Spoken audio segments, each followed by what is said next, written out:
You never really know someone until you live with them. When my closest friend from college asked to move in, I thought it would be just like old times. Laughter, late-night chats, maybe a little chaos. What I didn't expect was betrayal, manipulation, and something far worse. This is the story of how I opened my home and heart to someone I once called family, and how I had to choose between saving a friendship or saving myself. Stay with me, because this story goes deeper than drama. It's about loyalty, boundaries, heartbreak, and the kind of strength you don't know you have until you're forced to find it. I never imagined that the simple act of opening my home to a friend would lead to the unraveling of both a cherished relationship and a piece of myself. When Kendall reached out to me, asking if she could move in while she got on her feet in the city, it didn't feel like a big decision. It felt like a small act of kindness, a natural extension of years of friendship and loyalty. We had history, real history. We met in university, bonded over inside jokes, late-night gaming sessions, and shared dreams that once made the world feel conquerable. Back then, she was the friend who stood by me when I failed my first design critique, the one who made sure I didn't eat alone during exam week. So when she asked if I had a spare room, the idea of living together again didn't just feel reasonable, it felt nostalgic, like pressing play on a familiar song you used to love. I looked at the spare bedroom in my apartment, a quiet, sunlit space filled only with bookshelves and the scent of lavender from a diffuser I never used. It had been my grandfather's place once, and it meant something to me, a safe space I inherited in a world where stability often feels like a mirage. But still, I made space for her, not just physically, but emotionally. I thought, if anyone's worth bending the rules for, it's Kendall. In the first few weeks, it even felt like I'd made the right decision. We cooked meals together, watched reruns of old shows, and stayed up talking about where life had taken us since graduation. It felt warm. It felt familiar. And honestly, I missed that kind of companionship. As someone who tends to retreat inward, it felt good to have someone around again, especially someone who already knew the corners of my story. She laughed at the same old jokes. She remembered the professors we both disliked. She scratched behind my dog's ears and said he was the sweetest thing on four legs. At first, it felt like we were rewriting our story. A new chapter of closeness. A chance to show up for someone when they needed it. I took on that role willingly, not because I had to, but because I believed in the beauty of second chances. I wanted to help her get settled, find her footing, maybe even build something stable in the city. I lowered the rent because I knew she was still finding her financial rhythm. I told her not to worry if she was short one month. We'd figure it out. I taught her how I'd learned to budget in my early career, how I lived off cheap groceries and side gigs when times were hard. I told her about my student loans, the late nights, the sacrifices, not to impress her, but to show her that she wasn't alone, that we'd all struggled in different ways. I hoped that maybe my openness would inspire her to push through, to fight for her own version of independence. But what I didn't expect, what I couldn't have predicted, was how that generosity would be slowly chipped away by something far more painful than financial strain. It wasn't the money. It wasn't the small favors or shared bills.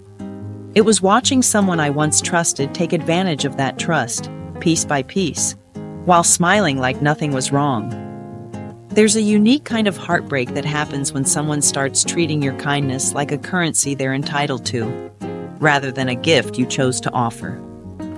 I saw it in the way she left dishes for me to clean, without so much as a thank you, in the way she laughed off promises she made, as if my expectations were just background noise. But I kept brushing it off. I told myself she was adjusting. That stress made people act out. That she'd find her way back to the friend I used to know. I think the hardest part was realizing that I was holding on to a version of Kendall that no longer existed, maybe never existed. I had cast her in a role she didn't audition for anymore. I held on to the memory of the girl who brought me tea when I was sick, who made memes of our professors to make me laugh, who defended me once in a heated class debate with more passion than I had for myself. That version of her lived in my head. But the woman in front of me now wasn't just different. She was starting to erode my peace, piece by piece. And in the process, I was losing touch with who I was. I found myself apologizing for being upset, justifying why it hurt when my boundaries were crossed, staying silent when I should have spoken up. But love, real love, even in friendship, isn't supposed to make you feel small. It isn't supposed to make you question your worth. And as much as I loved Kendall once, I realized I had to love myself more. Letting her in was an act of friendship. But letting her go? That would become the most powerful act of self-respect I've ever made. Things didn't unravel all at once. The decline was slow, almost imperceptible at first, like watching a tide retreat from the shore. You think the water will come back, that maybe it's just a lull between waves. But then the silence lingers, and you start to notice the cracks in the sand. That's how it felt living with Kendall. One moment we were roommates who laughed over takeout and reminisced about the past, and the next, I was navigating a minefield of tension, walking on eggshells in my own home, trying to understand when everything had shifted so far from where we began. It wasn't just about chores left undone or the parking space that she kept taking without asking. Those were the surface-level irritations, the kind of things you argue about and then forget. What hurt more, what left an ache I couldn't explain, was the way she started turning everything into a competition. There was this strange, heavy tension that crept into our conversations. Casual chats about work turned into interrogations. She'd ask how much I earned, how many raises I'd had, what promotions I was aiming for, as if she needed to measure herself against me to validate her own choices. And if the answer made her feel threatened, the tone would shift. Her smile would tighten. The compliments would become backhanded. I started noticing the pattern. It's strange how money, just numbers on a screen, can suddenly become a wall between two people who once shared everything. I had always believed in being transparent with my close friends. We used to share our struggles openly. I thought telling her about my new job offer, about the raise I was proud of, was a way to celebrate a win with someone I trusted. But instead, she withdrew. For days, she barely spoke to me, and when she finally did, the bitterness seeped through her words. "Must be nice to get lucky like that," she muttered one evening, barely looking up from her phone. I smiled awkwardly and said nothing, unsure of how to respond to a comment that felt more like a bruise than a joke. Over time, her resentment didn't just simmer, it boiled over. She stopped hiding her disdain. Every time I did something for myself, like ordering food on a long work night or buying a new pair of shoes I'd saved up for, she'd make a comment. "Wow, look at you, big spender." It was always said with a laugh, but the edge in her voice cut through the air. I'd come home after a long day, hoping for peace, and instead find myself defending how I chose to live in my own home. It wasn't about money. Not really. It was about the growing resentment, the unwillingness to celebrate someone else's growth when your own life feels stagnant. But I never expected it to be directed at me, not from someone who once cheered me on during every late-night study session and helped edit my resume when I was applying for internships. The more secure I became in my own path, the more Kendall seemed to spiral. She'd mask it with sarcasm or jokes, but the message was always the same. How dare I succeed when she felt left behind? What started as insecurity morphed into hostility. She questioned my choices, mocked my goals, and treated my accomplishments like threats. And even as I saw the damage being done, I kept trying to make excuses for her. I told myself she was struggling, that maybe life had worn her down in ways I didn't understand, that maybe this was just a phase. But there comes a point when someone else's pain starts bleeding into your peace, when their bitterness begins to infect the spaces you once found comforting. I stopped inviting friends over. I stopped talking about my work wins. I even began second-guessing the things I bought for myself, worried they'd trigger another round of passive-aggressive remarks. I shrank myself, thinking that maybe if I made less noise, she'd feel less insecure. But the truth is, dimming your light never helps someone else find theirs. It just leaves you in the dark, too. And then came the moment I'll never forget, when I walked in and saw her kick my dog. A creature that had shown her nothing but love, a pet that had welcomed her into our home, tail wagging and full of trust.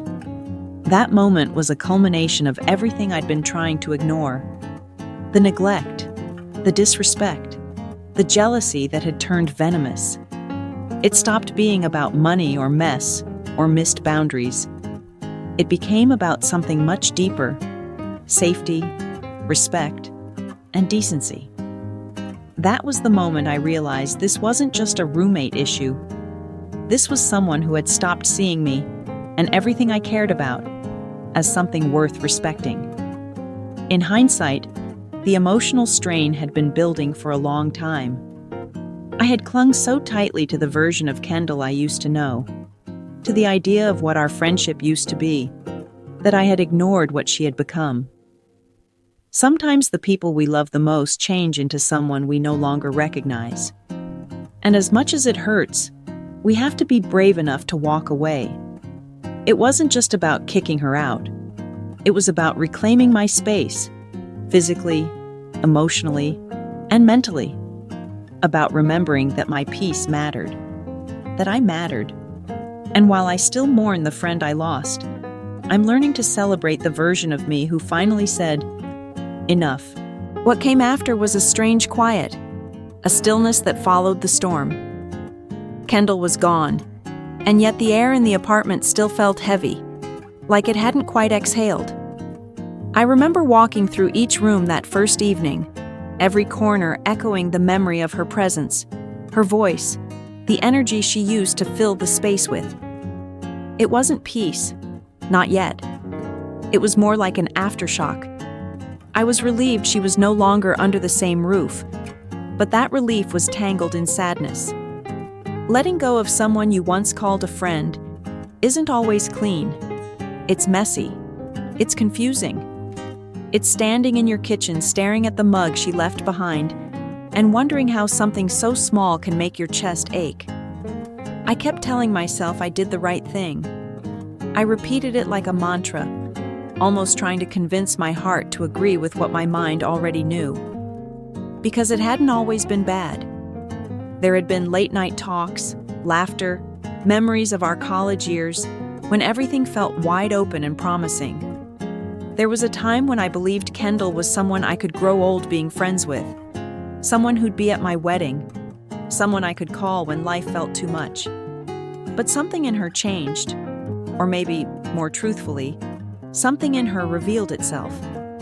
I think that's the hardest part.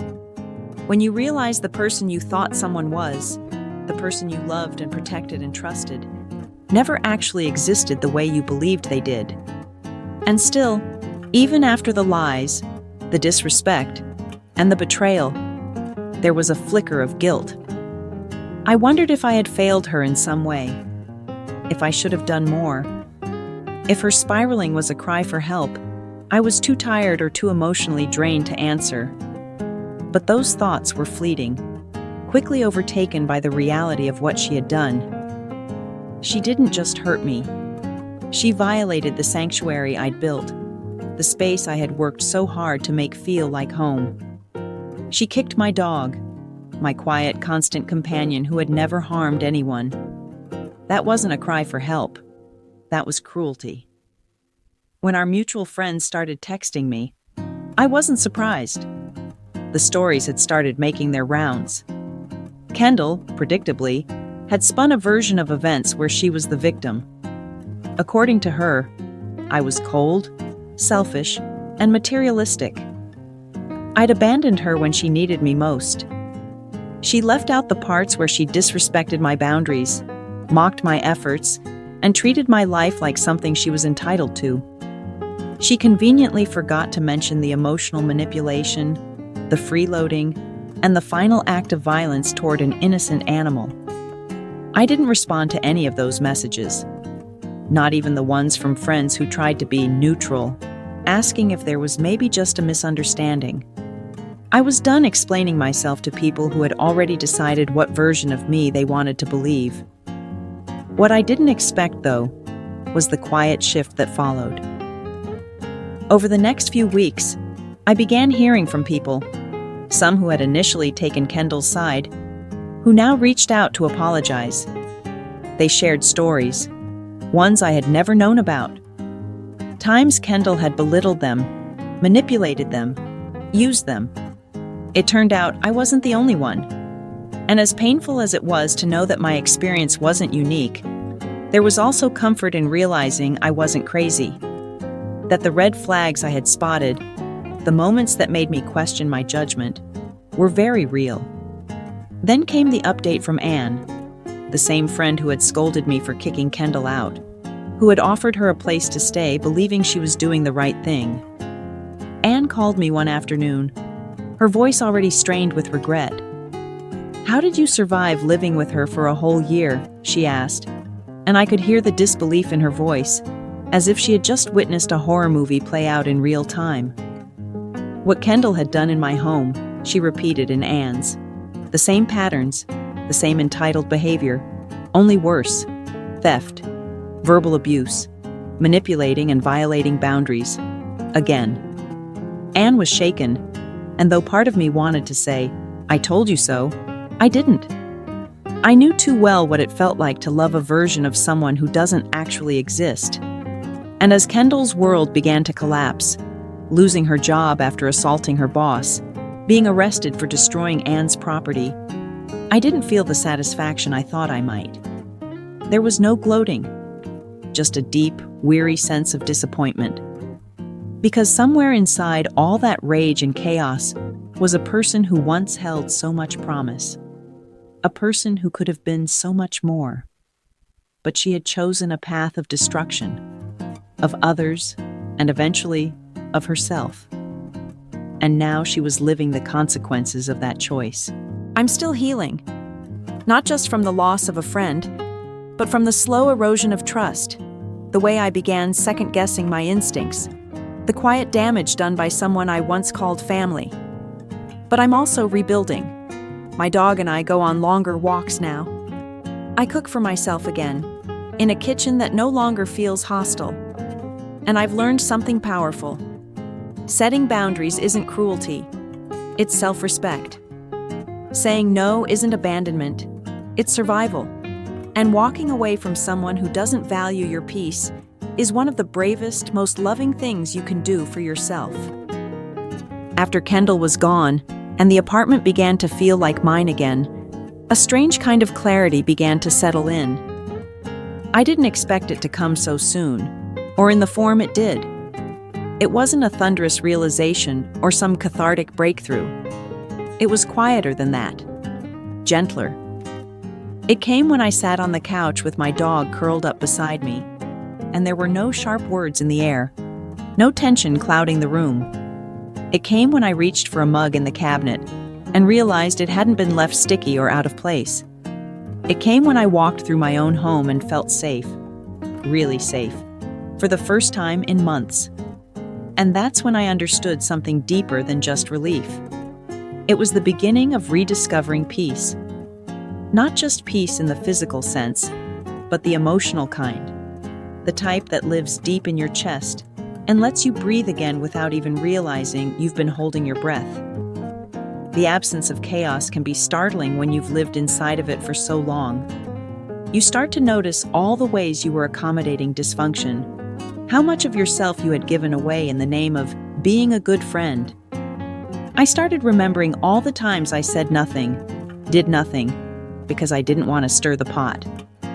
The way I'd downplay how uncomfortable I felt, how hurt I was, how tired it made me, just to keep things easy. But it wasn't easy. It was exhausting.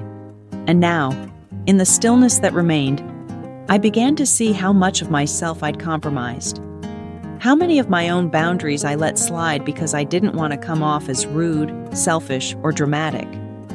That's the thing about toxic relationships. They're not always obvious. They creep in, disguised as jokes, small criticisms, subtle manipulations, and before you know it, you're living on edge in your own home, apologizing for taking up space in a place that's supposed to be your sanctuary. I started unpacking the emotional weight I'd been carrying, bit by bit. At first, it felt like guilt, for not seeing the signs sooner, for letting it go on for as long as I did, for allowing someone into my life who treated my kindness like currency to be used up and discarded. But that guilt slowly morphed into something more honest. Compassion. For myself. Because I wasn't a fool. I wasn't naive. I was simply someone who loved deeply, who believed in giving people chances, who hoped that what I was seeing was just a phase or a rough patch. I believed in the version of Kendall I'd known in college, the one who made me laugh when I was anxious about exams, who stayed up late helping me finish projects, who shared memes and late-night takeout and dreams for the future. I didn't see who she was becoming, and that's not a failure. That's human. I started reaching out to the friends who had stood by me through it all. Some of them had been quiet at first, unsure of how to respond to the fallout. But as time passed, they showed up in small, meaningful ways. A message checking in, a shared meme, an invitation to hang out. I found comfort in those connections, in people who didn't need an explanation to believe me, who saw through the smoke of Kendall's social media dramatics and knew me well enough to trust my silence. They reminded me that not all friendships end in disaster. Some endure, some evolve, some become even stronger in the face of conflict. It was in those moments, rebuilding trust, reconnecting with my people, watching my dog sleep peacefully without tension in the air, that I realized healing isn't always loud. It doesn't always come with declarations or closure or perfect clarity. Sometimes it's found in the soft return to ordinary things. The way I could leave a room and know it would still be clean when I came back. The way I could talk to my boyfriend without worrying about passive-aggressive comments or lingering stares. The way I could light a candle, put on music, and let the day go without someone else's negativity clinging to every corner of my space. It was in those moments, rebuilding trust, reconnecting with my people, watching my dog sleep peacefully without tension in the air, that I realized healing isn't always loud. It doesn't always come with declarations or closure or perfect clarity. Sometimes it's found in the soft return to ordinary things. The way I could leave a room and know it would still be clean when I came back. The way I could talk to my boyfriend without worrying about passive-aggressive comments or lingering stares. The way I could light a candle, put on music, and let the day go without someone else's negativity clinging to every corner of my space. And even though a part of me will always mourn the loss of who Kendall used to be, or who I thought she was, I also know now that letting go of her was the most loving thing I could have done for myself. That boundary I drew, that line in the sand, wasn't just for her. It was for me, to protect my peace, to honor my home, to remind myself that I am not a dumping ground for someone else's chaos, no matter how long we've known each other, no matter what we've shared. That's what peace feels like. I've come to learn. It's not the absence of noise, but the presence of safety, of clarity, of emotional stillness. It's the way my dog wags his tail when I walk through the door, the way my breath slows down when I sink into bed at night, the way I've started smiling at the quiet. It's not perfect, but it's mine. And that, more than anything, is what I needed all along. The hardest part of losing someone isn't always the silence they leave behind. It's the noise they try to create on their way out.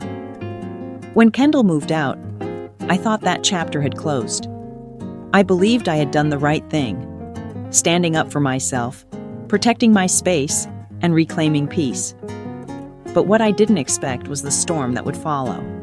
It wasn't just whispers. It was outright accusations, a curated social media narrative that painted me as cruel, heartless, and unstable.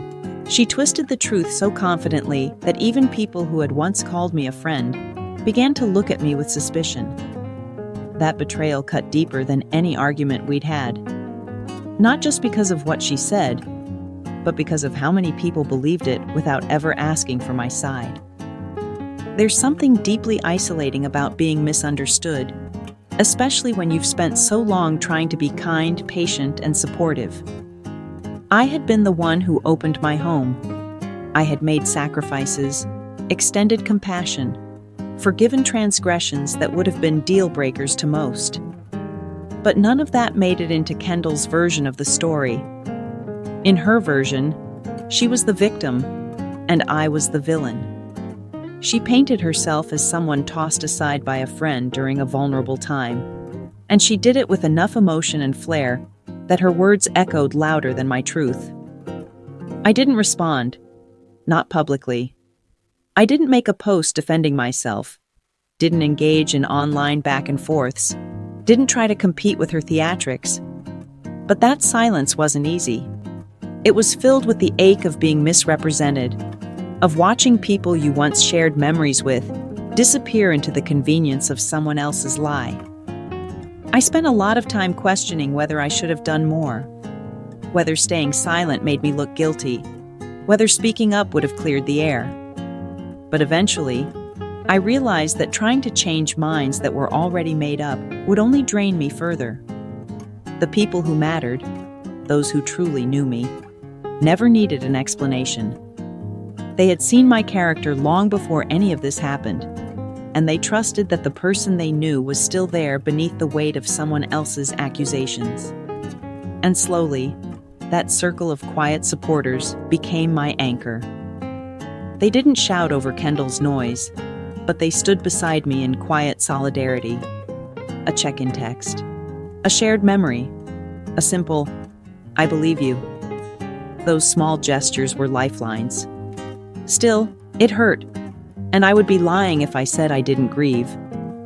Because the grief wasn't just about the end of a friendship, it was about the loss of innocence.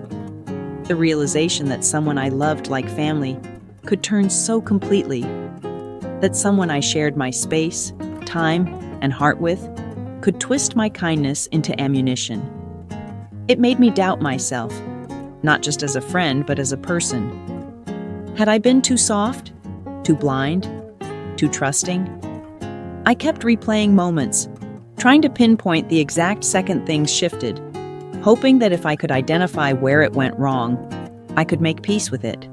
But there was no single moment, just a slow unraveling, hidden behind smiles and inside jokes and familiarity. And then, one evening, something unexpected happened. I received a message from one of our mutual friends, someone who had initially taken Kendall's side. She apologized, not just for believing the lies, but for not giving me the chance to speak. She admitted that she'd seen red flags, but ignored them because it was easier to believe the more dramatic story. It was easier to buy into the narrative that I had suddenly turned cold than to accept that someone as charming as Kendall could be toxic beneath the surface. That message cracked something open in me, not bitterness, but something softer. Forgiveness, maybe. Not for Kendall, not yet, but for myself. For all the moments I stayed silent, not out of weakness, but because I was trying to protect my energy, my peace, and my truth. Eventually, I understood something I hadn't before. Not every story needs to be defended. Some people will believe what they want, no matter how many facts you show them. And some people will come back around when the truth reveals itself. But more importantly, I learned that my truth doesn't need validation to be real. The integrity I held through all of it, that was mine. The courage to set boundaries, that was mine. The choice to walk away without dragging anyone through the mud, that too was mine. And with time, That became enough. The silence that once stung started to feel like peace again. My life no longer revolves around clearing my name in a story I didn't choose to be a character in. Instead, it revolves around growth, around nurturing the friendships that remained, and rebuilding my sense of self. Because people who weaponize your kindness will always try to rewrite your story, but they don't get to own your ending. That part is still yours to write. Healing doesn't always come in a straight line. Sometimes it's found in the smallest moments, in the quiet mornings where the house is finally still, in the wag of a happy tail, in the silence that once echoed with conflict, but now holds the promise of peace. After Kendall left, the shift in energy was almost immediate. My apartment, once heavy with tension and unspoken frustrations, began to feel like home again. The air was lighter, the rooms brighter. It wasn't just about removing a person from a space. It was about reclaiming a life I had slowly surrendered without even realizing it. Every drawer she'd left open, every mess she'd refused to clean, every sigh of disappointment I swallowed had taken a piece of my comfort. And now, slowly, I was piecing it all back together. I think one of the most powerful realizations I came to was just how much I had normalized being mistreated. For months, I kept telling myself she was going through a rough patch, that things would get better, that I just needed to be patient. I excused her jabs as jokes, her entitlement as insecurity, her neglect as stress. But the truth is, no matter how hard someone's life might be, it doesn't give them permission to hurt others. And being a good friend doesn't mean allowing yourself to be disrespected. Boundaries are not punishments. They are protections. And I had to learn, painfully, that without them, even the kindest heart becomes a doormat. It took Kendall kicking my dog, my sweet, trusting, gentle dog, for me to finally see that there was no salvaging this friendship. That moment shattered whatever illusions I had left. Because there's a point where excuses fall flat, and all that's left is the truth of someone's actions. And hers spoke volumes. But the aftermath, as awful as it was, also cracked something open in me. It forced me to look at myself with honesty, to ask the hard questions. Why had I let things get so bad? Why had I stayed silent for so long? Why had I put someone else's comfort above my own safety, my own peace? And then came the guilt. Not just for what I had endured, but for what I had allowed. For how long I let her presence dim the joy in my home. For every time I quieted my discomfort just to avoid a fight. I felt guilty for my dog, for my boyfriend who had watched it all unfold with quiet support, for the friends I'd brushed off when they voiced concerns. But most of all, I felt guilty for myself, for how I'd abandoned my own needs in the name of being nice. That guilt was heavy. But as I began to rebuild, it transformed. It became a promise that I would do better, that I would protect my peace with the same fierceness I once used to protect Kendall from her consequences. It wasn't all pain, though. In the stillness that followed her absence, I found clarity. I reconnected with hobbies I had shelved, started playing music again in the evenings, and let myself laugh without worrying about being mocked or misunderstood. My boyfriend and I found a new rhythm in our relationship, stronger, more open, more grateful for each other's presence. My dog, once wary and anxious, began to relax again. He would curl up beside me on the couch, head on my lap, breathing slow and steady like he finally felt safe. That, more than anything, reminded me why I did what I did, why it was necessary. And then, as if the universe had decided I needed validation, stories began to emerge. Friends I hadn't spoken to in months reached out to share their own experiences with Kendall, moments I hadn't known about, incidents that mirrored my own. It was heartbreaking, but also healing, because it confirmed that I wasn't crazy, that I hadn't imagined the cruelty. It reminded me that toxic people don't just hurt one person, they leave a trail. And sometimes it takes one person finally drawing the line to bring the truth into the light. I also learned something beautiful about resilience. That no matter how broken you feel, your spirit knows how to rebuild. That even in the wake of betrayal and pain, joy can grow again. It starts with the smallest acts: taking a walk, cleaning your space, lighting a candle that smells like home. It grows with each choice to put yourself first, each moment of kindness you offer yourself. And it flourishes when you realize that being alone doesn't mean being lonely. It can mean being free. There's still a scar. Of course there is. I lost someone I once loved. And sometimes, I still think about the good times, the laughter we shared, the trust I once had in her. But I've learned not to let nostalgia cloud reality. The past can hold beautiful memories and still not be worth returning to. And as painful as it was, I'm thankful for everything this experience taught me. About friendship, about trust, about myself. Because now, when I walk into my home, I don't brace myself. I breathe deeply. I smile. I sit on the couch with my dog and feel the kind of peace that only comes after a storm. The kind that makes you grateful for the quiet.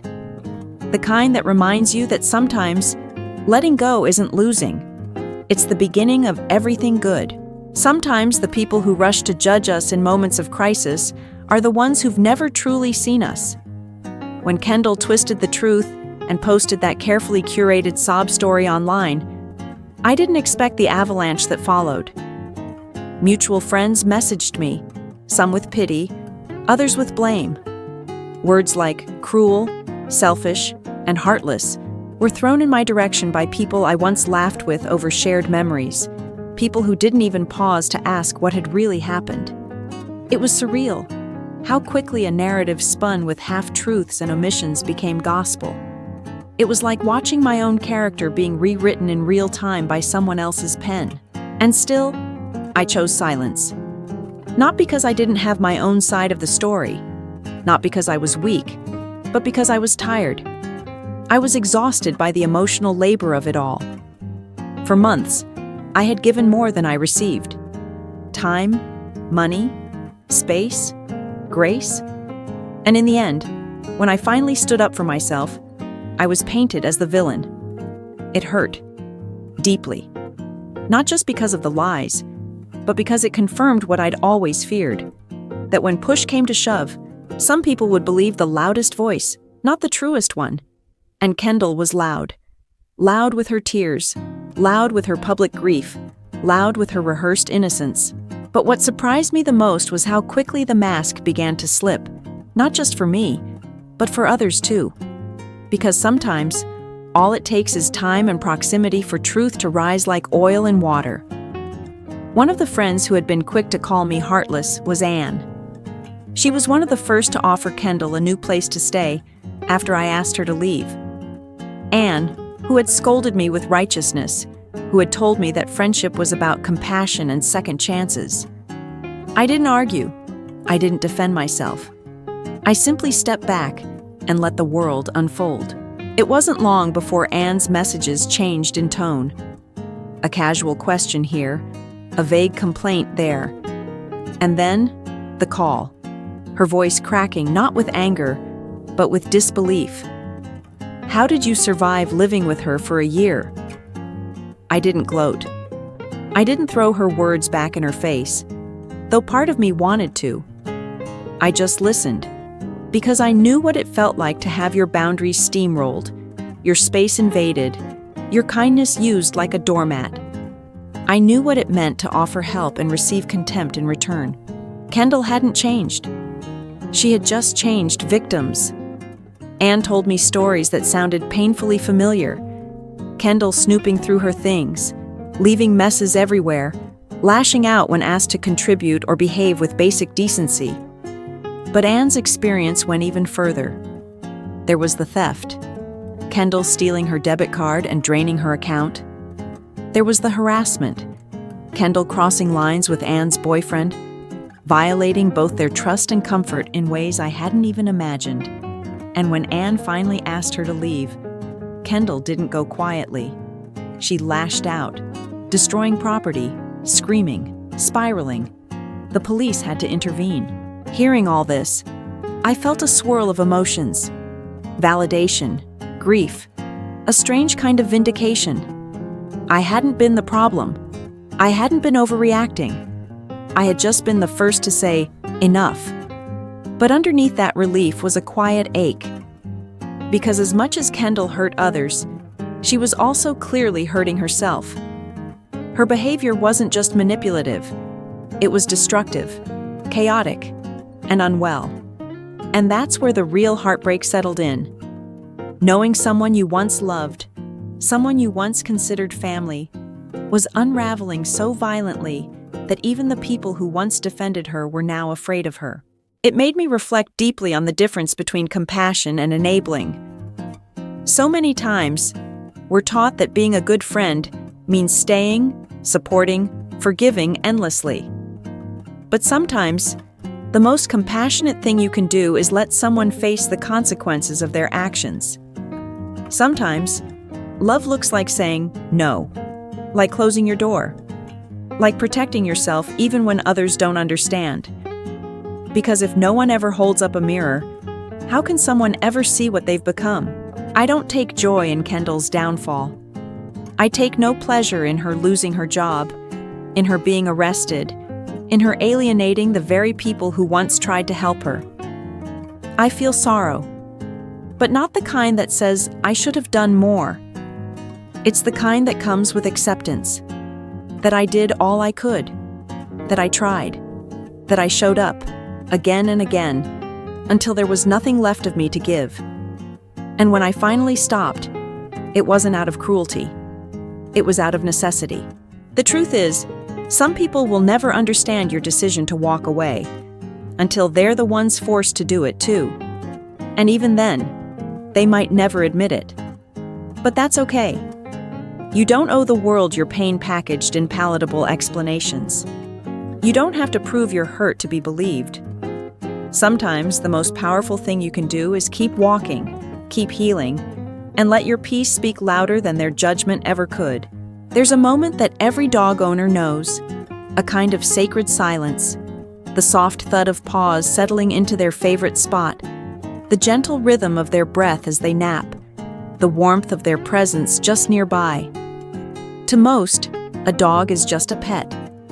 But to us, the ones who come home after long days, the ones who speak in soft voices when the world outside is too loud, the ones who pour our hearts into the little moments, a dog is family.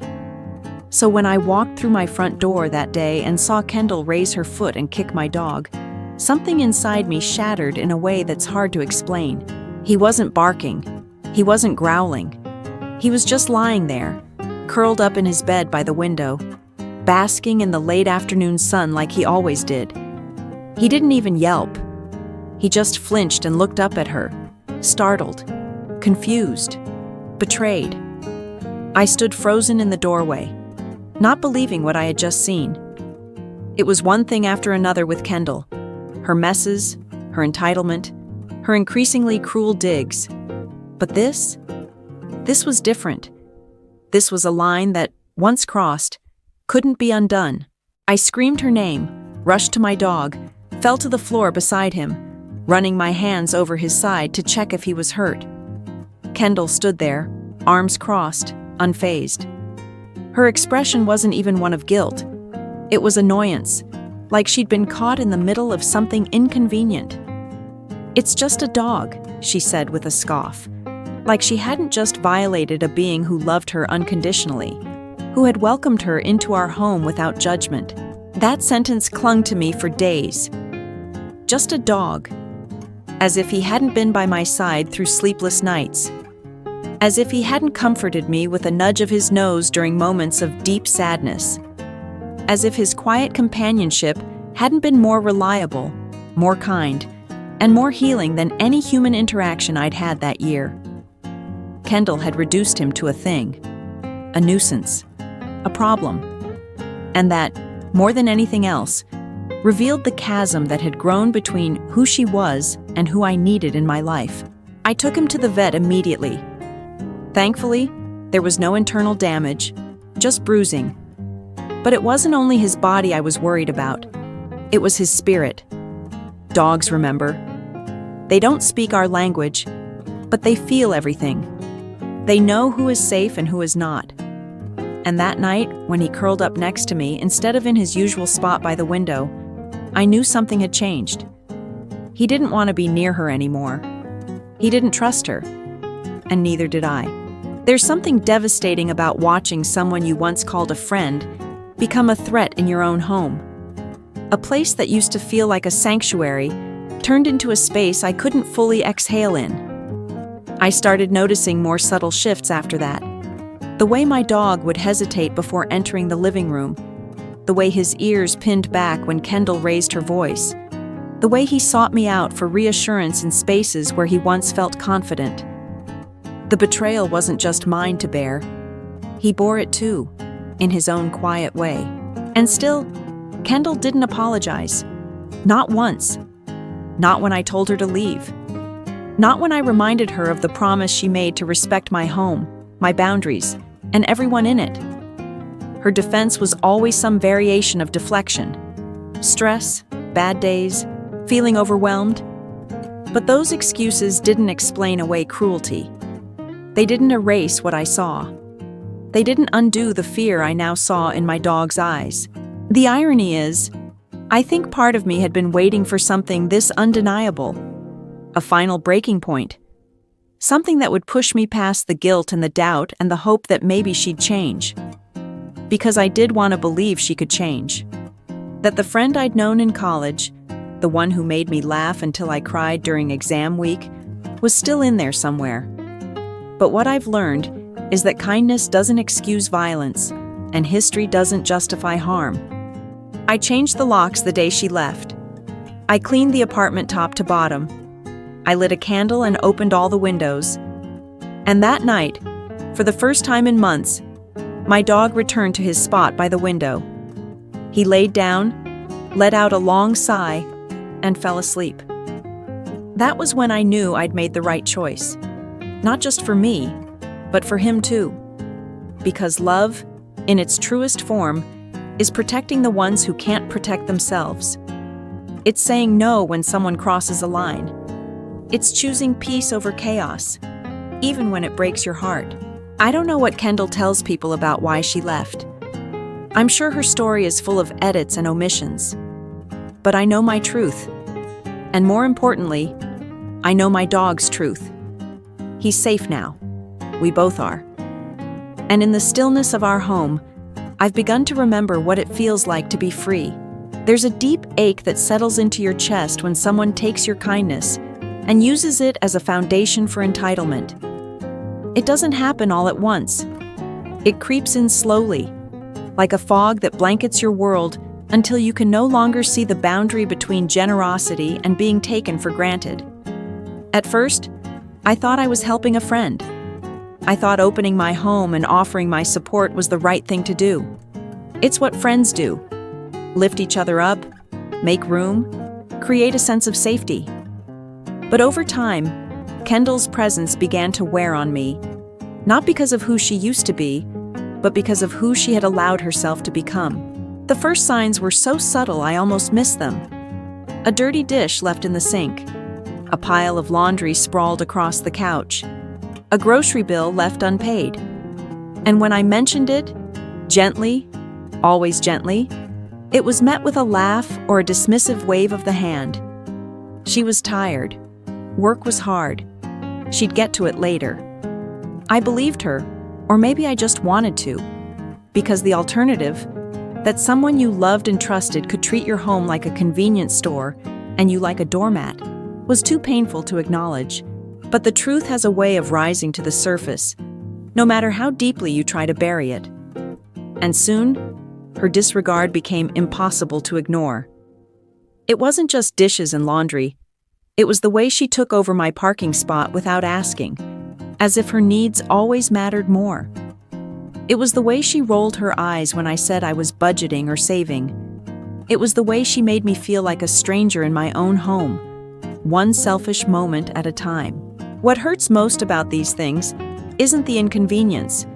It's the message beneath them, the quiet suggestion that your boundaries don't matter, that your time isn't valuable, that your space isn't yours, that your kindness is expected, not appreciated. I would walk through my front door after a long day at work and feel the weight of her presence before I even saw her. The lights left on, the television blaring, the wrappers on the counter, the sense of chaos that now lived where peace used to reside. There was a moment I'll never forget, an evening when I came home exhausted and found her throwing a party in my apartment without asking. People I'd never met lounging on my furniture, drinking my wine, laughing loudly while she danced around like the queen of a place she hadn't built. I stood there in the doorway, stunned. She waved me off, said I needed to loosen up, that I was always so serious. That's when I knew. She didn't see this as my home anymore. She saw it as hers, or at the very least, something she was entitled to, something she could occupy and bend to her liking because I had let her, because I hadn't said no soon enough. And yet every time I thought about confronting her, I hesitated, because I had invited her in, because I had offered the lower rent, the extra room, the support, because I wanted to be a good person. And good people, I thought, don't keep score. Good people don't get angry. Good people don't draw hard lines. But I've learned that being good doesn't mean sacrificing yourself for someone else's comfort. It doesn't mean tolerating behavior that chips away at your sense of worth, day after day. There was a moment I'll never forget, an evening when I came home exhausted and found her throwing a party in my apartment without asking. People I'd never met lounging on my furniture, drinking my wine, laughing loudly while she danced around like the queen of a place she hadn't built. I stood there in the doorway, stunned. She waved me off, said I needed to loosen up, that I was always so serious. That's when I knew. She didn't see this as my home anymore. She saw it as hers, or at the very least, something she was entitled to, something she could occupy and bend to her liking because I had let her, because I hadn't said no soon enough. That night, I cried in my bedroom, door closed, dog curled up at my side like a silent protector. I thought about the woman I had been a year ago, hopeful, generous, excited to rekindle an old friendship. And I grieved her, because she didn't exist anymore, at least not in the same way. She had been replaced by someone weary, cautious, and just a little bit hardened by the realization that not everyone deserves access to your life just because they used to make you laugh during college. Ending things with Kendall wasn't just about the dog, or the dishes, or the parking spot. It was about reclaiming the space I had once filled with trust and comfort. It was about saying, finally, that my peace mattered more than someone else's entitlement. That I would no longer carry the weight of someone who refused to lift even the smallest burden from my shoulders. People will call it petty. People will say I overreacted. But those people didn't live in the tension I woke up to every morning. They didn't come home to the chaos, to the passive aggression, to the subtle erosion of joy. I did. And I chose to stop it. I chose to say, this is mine, my home, my sanctuary, my rules. And in that choice, I found a strength I didn't know I had. The kind of strength that says no, that closes the door, that locks it if it must, and never looks back. There's a fragile kind of heartbreak that comes not from romantic love, but from friendship. The kind that once brought light into your life, only to become a shadow that lingers far too long. After Kendall moved out, I was left with silence, but not the peaceful kind. It was the heavy, echoing kind that reminds you someone who once called your home theirs has left a mark too deep to simply clean up. I had braced for the quiet, for the absence of her laughter and footsteps and the late-night conversations we once shared. What I hadn't prepared for was the loneliness laced with guilt. The kind that makes you wonder if you failed someone, even when every fiber in your being knows you did what you had to do. I tried to sit with that feeling, but it crept in during the most unexpected moments. In the middle of folding laundry, I'd remember how she used to leave her socks everywhere, and I'd feel a twinge of irritation mixed with nostalgia. While pouring my coffee, I'd remember our lazy Sunday mornings and how I once thought we'd be in each other's lives for the long haul. That we'd grow old with shared memories and inside jokes, never imagining that those very jokes would be the things I'd try to forget. Because what do you do when someone turns into a version of themselves you can no longer recognize? Worse, what do you do when that person holds a mirror up to you and you no longer recognize yourself? I'd become quieter, less trusting. I'd begun second-guessing my instincts, questioning whether kindness really pays off or if it just paints a target on your back. When Kendall twisted the narrative and shared her version of the story online, I stayed silent. Not because I had nothing to say, but because I was too tired to fight for my side of the story. I watched as people I'd once laughed with, studied with, leaned on, began to drift. Some offered sympathy, others cast judgment. But the worst were the ones who didn't say anything at all, who simply watched the digital drama unfold and chose not to ask if I was okay. And still, I didn't respond. Not because I didn't want to clear my name, but because I realized something important. I wasn't responsible for how others perceived me. I was only responsible for my peace, for my truth. And that truth was something I could hold in my hands each day as I made my bed, walked my dog, cleaned my space, and slowly rebuilt a home that once felt invaded. That truth lived in the quiet smile of my dog curling beside me, in the steady presence of my boyfriend who never once doubted me, and in the friends who showed up, unasked, with coffee and hugs and forgiveness for all the things I never needed to apologize for. There is something deeply transformative about choosing not to retaliate, about letting go of the need to prove yourself right. It's not weakness, it's strength. It's knowing that some storms aren't worth standing in when you can walk away and let the rain fall without you. Kendall wanted attention, validation, and control. She wanted to spin a tale where she was the victim and I was the villain.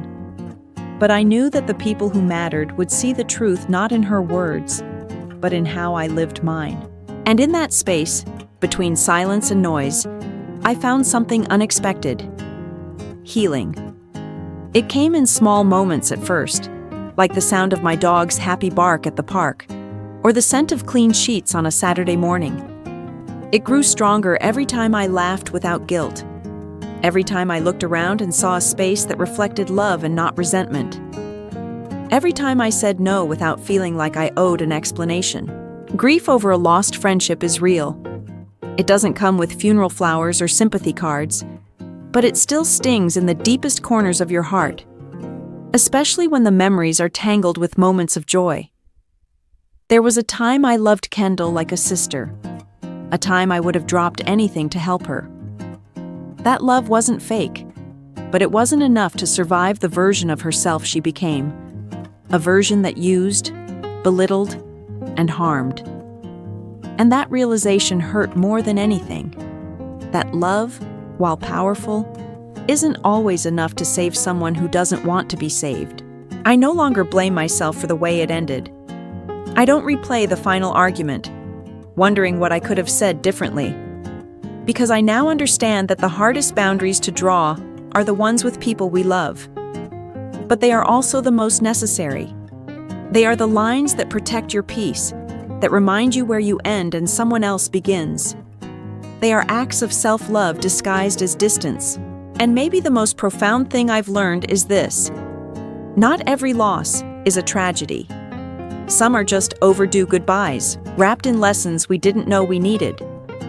Some people are chapters, not entire books. And when they close, we owe it to ourselves to keep reading, to keep writing, to keep becoming the version of ourselves we almost lost in the noise of someone else's chaos. There's something deeply unsettling about watching a person unravel in slow motion, especially when you once believed they were a safe place in your life. After Kendall left my apartment and moved in with Anne, I thought, maybe, just maybe, I'd finally closed the door on the chaos. I believed my part in the story was over. I had set my boundary. I had stood up for myself and for the tiny creature who trusted me with his life, my dog. But as life often shows us, stories don't always end when you want them to. Some people keep writing themselves into your life, even when you've run out of space for them. At first, I was focused on healing, on reclaiming my space, my energy, and my peace. I was finding beauty again in the mundane, quiet mornings with my coffee, the gentle hum of the city through my window, the weight of my dog's head on my lap while I read. I had told myself that Kendall's departure would be the beginning of calm, that her absence would allow for closure. But what I didn't expect was the ripple effect she would leave behind.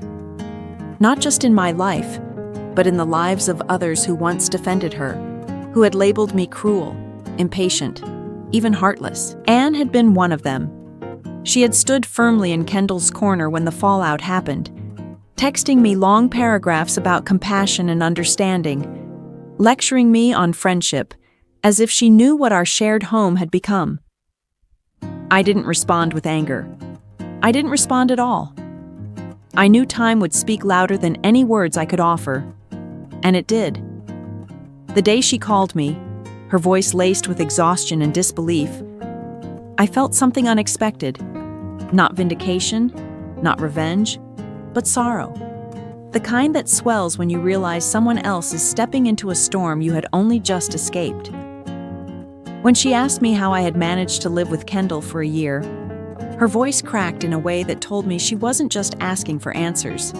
She was begging for relief. I listened as she described the unraveling of her own home, how it began with small infractions, snooping, laziness, inconsiderate messes, and spiraled into something darker. Theft, manipulation, even the kind of boundary violations that leave you feeling violated in your own skin. She spoke of broken trust, of nights spent questioning her own sanity, of watching someone she once considered a friend transform into a stranger wearing entitlement like a second skin. And I listened, not to gloat, not to say I told you so, but because I understood. Because I knew how isolating it is to deal with someone who twists every confrontation into an accusation, who weaponizes vulnerability, who sees kindness not as generosity, but as a weakness to exploit. And somewhere in between her words, I heard the same guilt I had once felt. The guilt that whispers, maybe I didn't try hard enough, or maybe if I had been more patient, more loving, more forgiving. But guilt has a way of disguising itself as responsibility, when in truth, it's often just the echo of someone else's manipulations. I wanted to reach through the phone and tell her what I wish someone had told me, that loving someone doesn't mean destroying yourself to keep them afloat, that some people mistake compassion for compliance, and when they find you unwilling to bend further, they call you cold. That there's nothing noble about suffering for the sake of preserving someone else's comfort. That was the hardest part to accept, that the Kendall I loved in college, the one who pulled all-nighters with me, who cheered me on during my lowest points, no longer existed in the person standing before me, ridiculing my success, hurting my pet, violating my trust. It felt like grieving someone who was still alive. And that's a grief people don't talk about enough. The grief of losing someone not to death, but to their own choices. The grief of realizing that a person you once would have done anything for has become a stranger. And yet, even in the wreckage of that loss, something surprising began to take root. I started to notice how resilient I had become, how much strength it took to stand firm, to protect my space, to defend the voiceless, my dog, my peace, my sanity. I stopped looking at myself as a victim of someone else's dysfunction and began seeing myself as a survivor of emotional warfare. I had made the hard choice, the uncomfortable choice, the one that cost me friendships and left me labeled as cruel. But in doing so, I rediscovered my self-respect, my voice, my boundaries. The silence after Kendall's departure was not just empty, it was restorative. Without the noise of her complaints or the tension of her judgment, I could breathe again. I could think clearly. And in that space, I found the parts of myself that had been buried under the weight of trying to keep the peace. I started painting again, something I hadn't done in years. I redecorated the living room, reclaiming it not just physically, but emotionally. I hosted a small dinner with close friends who had stood by me, who never asked for explanations, who just showed up with laughter and warmth. And in those moments, I realized how sacred it is to feel safe in your own home. One evening, I sat on my balcony with a glass of wine and watched the sunset blur into the skyline. My dog lay beside me, his chest rising and falling in steady rhythm, content and calm. I thought about how close I had come to losing myself in the chaos of someone else's storm. And then I thought about the many quiet victories that followed. Every boundary I upheld, every time I chose silence over spite, every breath I took without feeling the need to defend myself. That's what real closure is. It's not about proving someone wrong or seeking revenge. It's about living better, fuller, freer. It's about building a life so full of love and integrity that the ghosts of your past no longer have a place to haunt. It's about choosing peace, even when anger feels easier. It's about acknowledging the hurt without letting it define you. Kendall's story may still be unfolding elsewhere, tangled in drama and consequences, but mine is finding its way to peace. And while I don't know what the future holds, I do know this. I will never again sacrifice my well-being for someone else's comfort. I will never again let guilt silence my intuition. And I will never again apologize for protecting my home, my heart, and the people, furry or not, who trust me to keep them safe. That, to me, is closure. Not perfect, not pretty, but real. And it's more than enough. When I think about what finally opened my eyes to the truth, it wasn't the blatant disrespect, or even the cruel comments whispered with a smile. It was the silence that followed every moment I needed her, and she wasn't there. Real friendship, I've learned, is not just about the laughs shared during good times or the memories you cling to from younger days. It's about the quiet, unseen moments, the consistency, the support when no one else is watching, the integrity behind closed doors. And in those final months with Kendall, when her mask had fully slipped and her entitlement grew louder, what struck me most was how completely I had become invisible in my own home. There's a unique kind of loneliness that comes from living with someone who no longer respects you. You feel it in the way your requests go unheard, in the way your boundaries are quietly trampled, in how your victories become her insults. The weight of walking on eggshells inside your own sanctuary does something to your soul. It wears you down slowly, like water eroding stone, until one day you no longer recognize the person you've become. Tired, quiet, unsure of when exactly you started second-guessing every word you say in your own space. Looking back now, I see how that emotional erosion happened piece by piece. At first, I told myself I was just being considerate, letting small things go because she's going through a rough patch.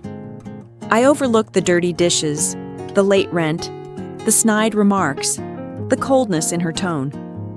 I thought I was being patient, being kind, being the friend I always promised I'd be. But in truth, I was teaching her how little she could give and still stay. I was showing her where my limits were, and she took that line and kept moving it. It wasn't just that she didn't clean or pay her share. It was the way she made me feel like I owed her something for having what she didn't.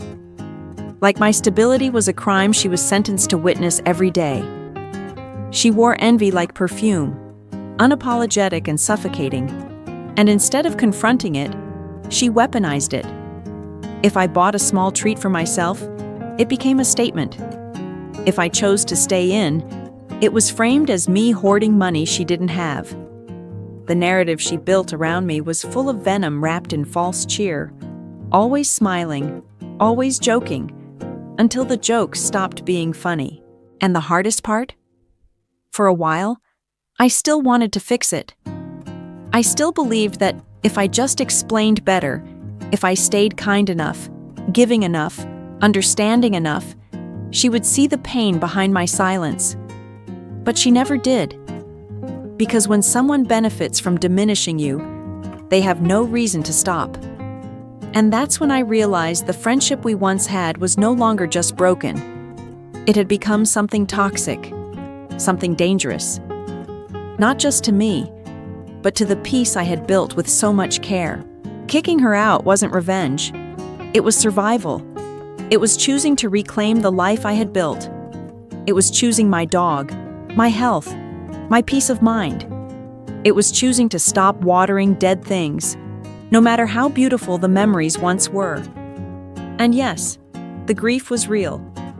But grief for what once was is easier to bear than the suffocating presence of what should never be again. And maybe the real heartbreak wasn't even about her. Maybe it was mourning the version of me who tolerated all of it for so long. The version of me who thought love meant enduring pain, that being a good friend meant setting myself on fire to keep someone else warm. But that version of me is gone now.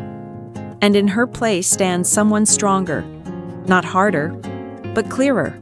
Some losses feel like freedom in disguise. Some endings are really beginnings dressed in grief. And some people are meant to be chapters, not the whole story. Kendall was never meant to stay. She was the lesson, not the reward. And now that the lesson has been learned, I get to move forward with more wisdom, more boundaries, and more love for myself than ever before. Now, when I open my door, there's only calm. There's no voice behind me making jabs, no tension hiding behind fake laughter. My dog greets me with joy, not fear. My space breathes with relief. And me? I'm no longer invisible. I'm here, fully, in my own life, surrounded by people who see me and respect me, who bring peace instead of chaos. It's strange how someone's downfall, especially when it's the same person who once occupied a corner of your heart, can feel like both a tragedy and a twisted kind of justice. Watching Kendall spiral wasn't easy. There were moments I genuinely wondered if I'd become cold, too hardened by what she'd done to feel any pity. But the truth is, I did feel something. Not sympathy exactly, but a hollow ache that stemmed from disappointment and a quiet, lingering sadness. I hadn't just lost a friend. I had watched her slowly unravel in front of me, and then again from a distance, like a car skidding toward disaster and refusing to turn the wheel. After she moved out, I thought that would be the end of it. I assumed her life would continue, maybe quietly, maybe with minor hiccups. I imagined she'd move in with another friend, or find a roommate online, start fresh at work, maybe even learn a few things about herself. What I didn't expect was the swift, fiery descent that followed. Anne's call was the first red flag, and I still remember the exact tone in her voice when she asked, "How did you survive living with her for a whole year?" It wasn't said out of mockery. It was drenched in fatigue and regret. The same kind of fatigue I once carried in my bones every time I opened the door and saw Kendall's mess, or caught another one of her digs wrapped in passive-aggressive smiles. Anne wasn't prepared for Kendall. She thought she was helping a struggling friend, and I understood that. I had thought the same thing once. But instead of gratitude, Kendall gave her the same pattern of behavior: snooping, mooching, manipulating, and eventually violating personal boundaries in ways that left Anne deeply shaken. The betrayal Anne felt was etched into every word she spoke that day. She didn't want revenge. She wanted release. She wanted to be heard, and to have someone affirm that she wasn't crazy for wanting to evict someone who was tearing apart her peace. What hit hardest wasn't just what Kendall had done, but the way her choices had started to hurt people who were only ever trying to help her. Anne had been nothing but kind, and yet Kendall had exploited that. The stolen debit card, the money spent on luxuries while claiming poverty, the flirty games with Anne's boyfriend. It wasn't just bad behavior, it was destructive. And the most haunting part of it all was the way Kendall seemed to dance through the chaos, like it was all just an inconvenient misunderstanding. She didn't see the harm. Or worse, maybe she did, and she just didn't care. Then came the breaking point. The late-night breakdown in Anne's yard, Kendall swinging a metal rod and screaming into the cold air. That was when things shifted. That was when concern for her well-being finally overtook every ounce of lingering resentment I had. This wasn't just selfishness or entitlement anymore. This was someone who had fallen too far, too fast, and couldn't find her way back. She didn't need a place to stay. She needed serious help. Maybe therapy, maybe something more structured. But the damage had been done, and the people who tried to help her were the ones left sweeping up the broken pieces. I would be lying if I said I didn't feel something hollow in my chest when I imagined her behind bars, screaming at officers who were only doing their jobs. I thought about the Kendall I used to know, the one who pulled all-nighters with me at the library, who knew my coffee order by heart, who once cried laughing because we accidentally walked into the wrong lecture together. That girl felt like a ghost now, and I couldn't quite tell whether she had always been hiding this storm beneath the surface, or if life had worn her down in some unspeakable way that turned her cold. Some nights, I lay awake replaying our last fight in my mind. The way she shrugged after kicking my dog. The way she looked at me as if I was the one being unreasonable. And I wonder, had she already checked out emotionally by then? Had I become just another stepping stone on her path toward destruction? I don't know. I'll probably never know. And yet, even in all of this, I couldn't ignore the emotional ripple effects left in her wake. Anne was scared. My dog, once nervous and timid around strangers, had become clingy and anxious. My own sleep was riddled with dreams that twisted old memories into new nightmares. Our mutual friends were fractured, some too stunned to speak up, others quietly distancing themselves from all the drama. It wasn't just one friendship that broke. It was a network of trust that collapsed, leaving everyone involved with some level of hurt, confusion, or guilt. I think the saddest part of watching Kendall fall wasn't just seeing her lose her job or get arrested. It was realizing how many chances she had been given, how many people believed in her, even when she made it hard. How often she was met with compassion and understanding, and how little she offered in return. It's easy to judge from the outside, to look at her behavior and shake your head, call her names, say, she had it coming. But when you knew the version of her that once laughed with you, once confided in you, once called you family, it's hard to completely shut off the ache. But here's what I've come to understand. Some people don't want to be saved. Some people will drag you down with them if you keep reaching your hand out. And sometimes, letting go isn't the cruel thing. It's the only thing that keeps you afloat. I didn't walk away from Kendall to punish her. I walked away because I finally realized I was drowning. Even now, as I process everything, I don't wish her harm. I hope she finds clarity. I hope she finds healing. But I also hope she's held accountable, not just by others, but by herself. Because only then will she truly face the reflection she's been avoiding in every mirror. Only then will she understand what it means to burn bridges that people built with love. And as for me, I'm learning to build my own again, from scratch, stronger than ever, with peace, with intention, and this time, without someone who mistakes kindness for weakness. There's a certain kind of silence that follows the end of a storm. It's not peace, not right away. It's more like the soft hum of emptiness, where the chaos used to be. That was the feeling in my apartment after Kendall was gone. No more slammed doors, No more excuses left in the sink. No more sighs from the living room couch when I asked her to clean up. Just space. And I didn't know how much I had needed that space until it wrapped itself around me like a second skin. It wasn't just about reclaiming my home. It was about reclaiming my energy, my peace, and maybe even parts of myself I'd been ignoring. The days that followed were quiet, but not in a lonely way. It felt like I was exhaling after holding my breath for far too long. My dog started acting differently too. He followed me around more closely than usual at first, like he was afraid she might come back. But over time, he relaxed. He started wagging his tail more, playing with his toys, curling up next to me on the couch without flinching at sudden noises. It was as if we were both healing in tandem, slowly unlearning the tension we had absorbed like sponges during Kendall's stay. One thing I hadn't expected was how guilty I would feel during that healing. I should have been glad to have my life back, but for a while, I felt this nagging sense of regret, like I had failed somehow.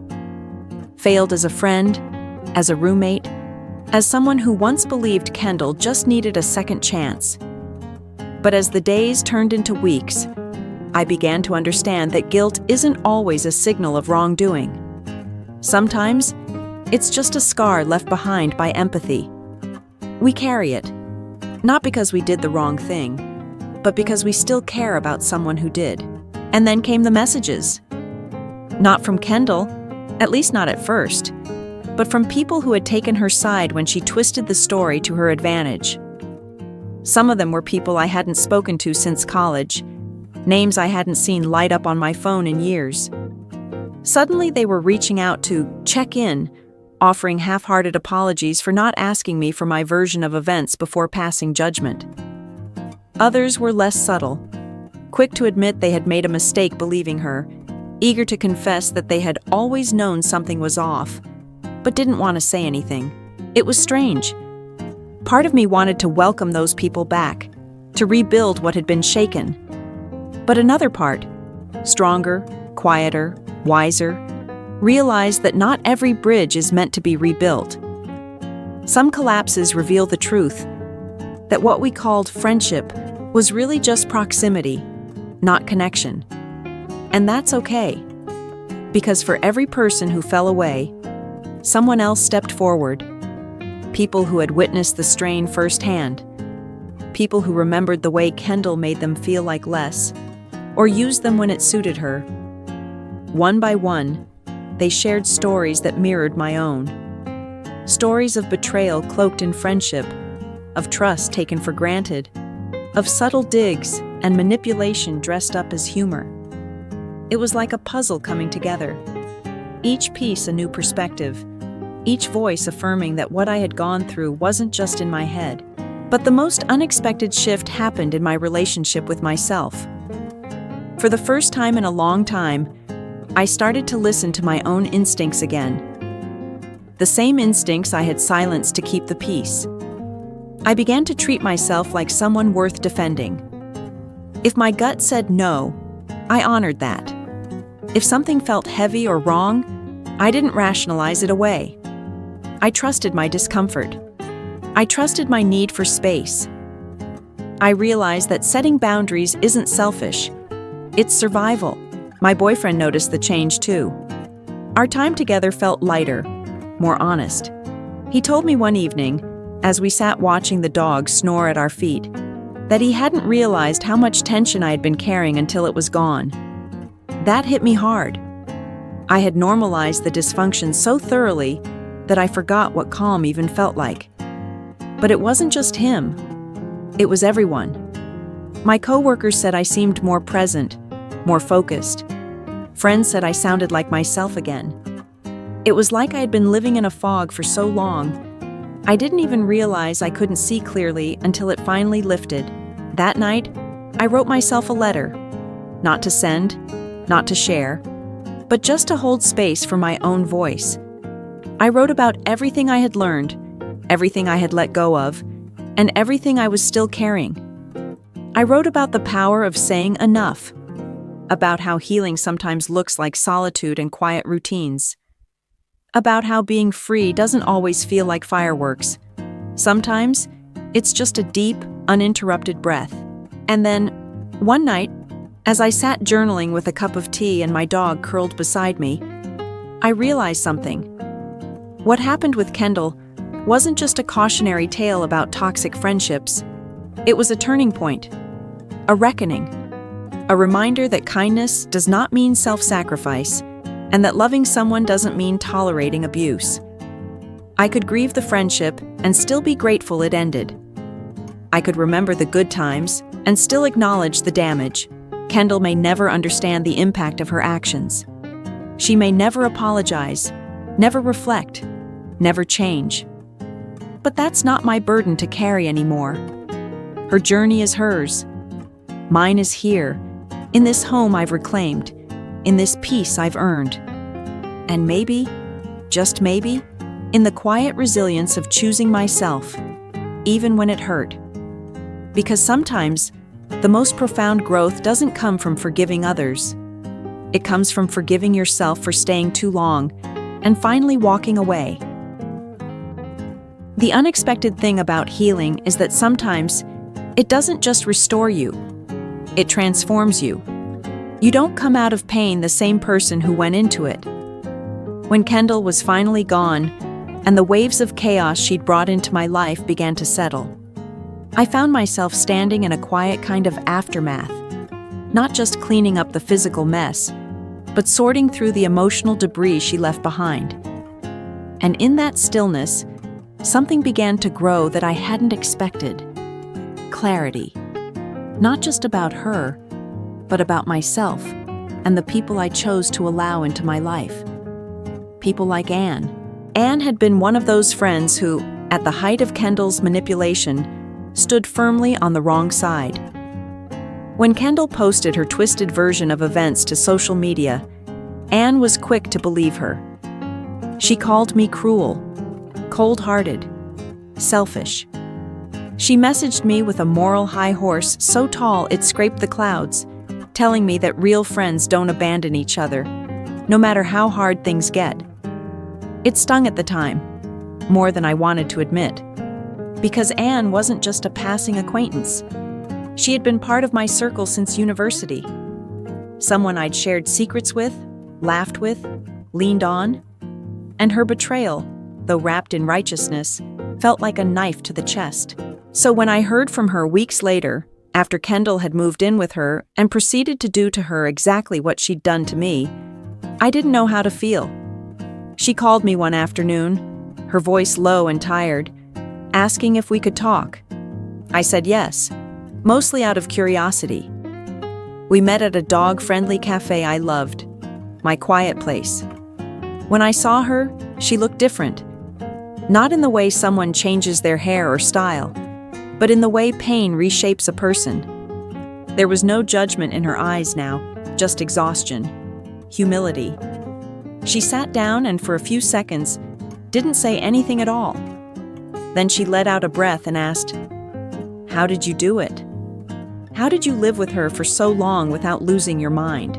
It was strange, surreal even, to sit across from someone who once condemned me, now seeking understanding, validation, maybe even forgiveness. I didn't give her an "I told you so." I just listened. Because the truth is, I remembered what it was like to be caught in Kendall's whirlwind, how easy it was to get pulled under by her charisma, her victimhood, her ability to twist every narrative in her favor. Anne had been fooled, just like I was. And now, like me, she was finally seeing the truth. She told me everything: how Kendall had stolen from her, flirted with her boyfriend, trashed her house, turned into a completely different person the moment she was asked to respect boundaries. How it all came to a breaking point when Anne caught her using her debit card for shopping sprees and clubbing.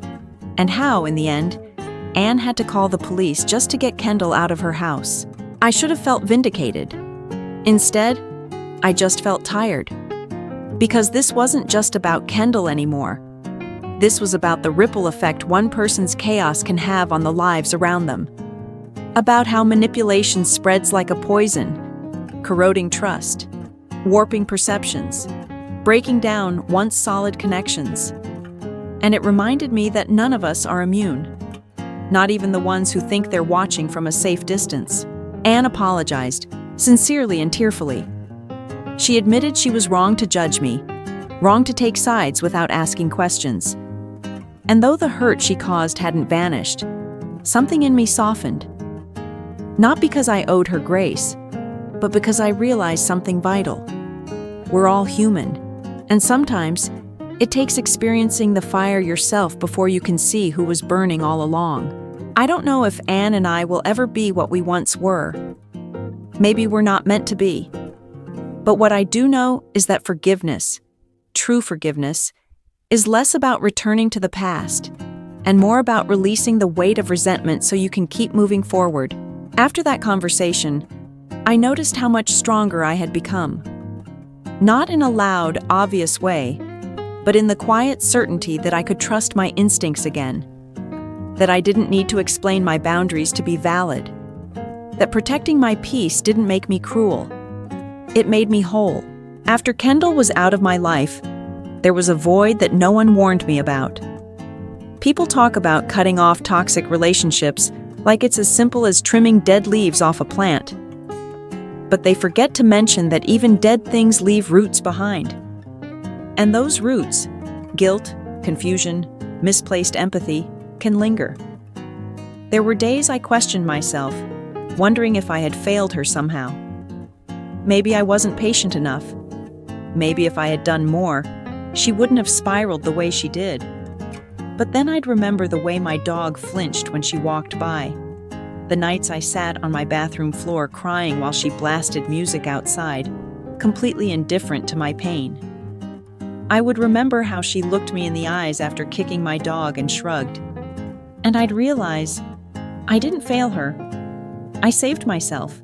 In the aftermath of everything, I found myself standing in front of the mirror one morning, toothbrush in hand, staring at a version of myself that felt unfamiliar. Not because of the stress or the fatigue etched into the corners of my eyes, but because I could finally see someone who had survived the storm. And not just survived, someone who had finally chosen themselves, wholeheartedly, for the first time in years. This last piece of the journey wasn't about Kendall anymore. It wasn't about betrayal, broken friendships, or chaos. It was about healing. Quiet, slow, painful healing. The kind that doesn't make headlines or dramatic updates, but shows up in tiny moments. Choosing silence over rage, choosing sleep over spiraling thoughts, choosing laughter without guilt. Either way, what comes after is ours to shape. Not with bitterness, but with intention, with hope, with the unshakable belief that we are worth the peace we fought for, and that no matter how much damage someone else leaves behind, we are still capable of creating something beautiful in its place.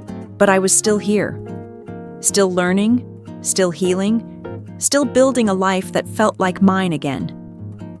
And as I walked my dog through the quiet streets of my neighborhood, the sun setting in a wash of pink and gold, I realized something else. Sometimes the most painful endings are also the most necessary beginnings. The people we lose, no matter how deeply we once loved them, are not always meant to stay. Sometimes they come into our lives to show us where our boundaries are, to teach us what we deserve. And then, when the lesson is over, they leave. Or we finally find the strength to ask them to go. I'd be lying if I said I didn't feel a pang of sadness for her. Not because I missed her, but because I remembered the girl she used to be. The one who made me laugh between classes. The one who shared her fries with me during late-night study sessions. Somewhere along the line, that girl disappeared. Or maybe she was never really there, and I only saw what I wanted to see. Either way, she was gone. Kendall, on the other hand, seemed to be unraveling in real time. Word got around that she had assaulted her boss after demanding an absurd raise. Security had escorted her from the building. Her job, her last shred of stability, was gone. Then came the social media spiral. Cryptic posts, unhinged rants, vague accusations, and finally, silence. Healing didn't come in grand, sweeping gestures. It came in mornings where I woke up and realized I wasn't bracing myself for conflict. It came in walking into my living room and finding it clean. Not because I had cleaned it up after someone else, but because I lived alone, and peace was mine to maintain. It came in how my dog slowly returned to his playful self, wagging his tail again without anxiety shadowing his movements. It came in the way my friends, real friends, rallied around me with check-in texts and spontaneous hangouts that reminded me of what love and loyalty were supposed to feel like. They weren't conditional. They didn't come with manipulation or jealousy. They didn't demand a piece of me I couldn't afford to give. There's something quietly sacred about reclaiming your space. Not just the physical one, though that was significant. The apartment now smelled like my candles again, held only my things, echoed with only my voice. But more than that, I reclaimed my emotional space. I stopped apologizing for my boundaries. I stopped explaining why I needed distance. I stopped internalizing the shame that Kendall and others had tried to paint me with. And in doing that, I found the kind of freedom that comes with choosing dignity over damage, peace over pleasing. It would be easy to let anger write this chapter, to let bitterness shape my memory of her and what she did. But the truth is, anger is heavy. Bitterness demands too much space. I carried it long enough while she lived here, and it nearly broke me. Now I choose something different. Not forgiveness in the sense of excusing her, but a quiet release. I let go, not for her sake, but for mine. Because the more space she took up in my heart, the less room there was for joy, for growth, for softness. And I deserve softness. I deserve mornings where I sip coffee without replaying past arguments. I deserve to sit on my couch without bracing for tension. I deserve to laugh freely without wondering if someone will weaponize my happiness. The most unexpected part of this journey, though, has been discovering strength I didn't know I had. Standing up for myself in the end wasn't just about Kendall. It was about every time I said yes when I wanted to say no. Every time I bit my tongue to keep the peace. Every time I dimmed my light so someone else wouldn't feel insecure. Saying goodbye to her wasn't just the end of a friendship. It was the end of a pattern. And breaking that cycle has opened up space for me to become someone I'm proud of. Someone who knows their worth, who understands the value of boundaries, who doesn't feel guilty for protecting their peace. I started journaling again, not with the intention of documenting pain, but to celebrate healing. Every entry is a reminder that I'm still here, still growing, still choosing joy. I fill pages with gratitude now, for my dog's loyal companionship, for my boyfriend's unwavering support, for the friends who stood by me when it mattered most. I write down little wins. A day with no flashbacks. A weekend where I laughed more than I cried. A quiet night where the silence felt comforting, not lonely. And slowly, those pages are becoming a testament to the fact that healing is real, that life after betrayal isn't just possible, it can be beautiful. Sometimes I walk past the cafe where Kendall and I used to go during college. I don't avoid it anymore. I go inside, order my favorite drink, sit at our old table, and smile. Not because I miss her, but because I don't. I smile because I remember how I used to feel small in her presence, and now I sit taller, shoulders back, unafraid. I smile because this city, this life, this version of me, it's mine. And I fought hard to reclaim it. To anyone reading this who's in the thick of it, who's wrestling with guilt or fear, or the aching grief of losing someone you once loved, I see you. I know it hurts. I know it feels like you're being too harsh, or too selfish, or too sensitive. But please know this. Choosing yourself is never the wrong decision. You are not here to be someone else's punching bag, therapist, or emotional dumpster. You deserve the kind of love that feels safe, the kind of friendships that feel light, the kind of life that reflects your worth. And if you've forgotten what that feels like, let this be your reminder. It's still possible. It's still waiting. It's still yours. Letting go of Kendall was painful, but keeping her would have been worse.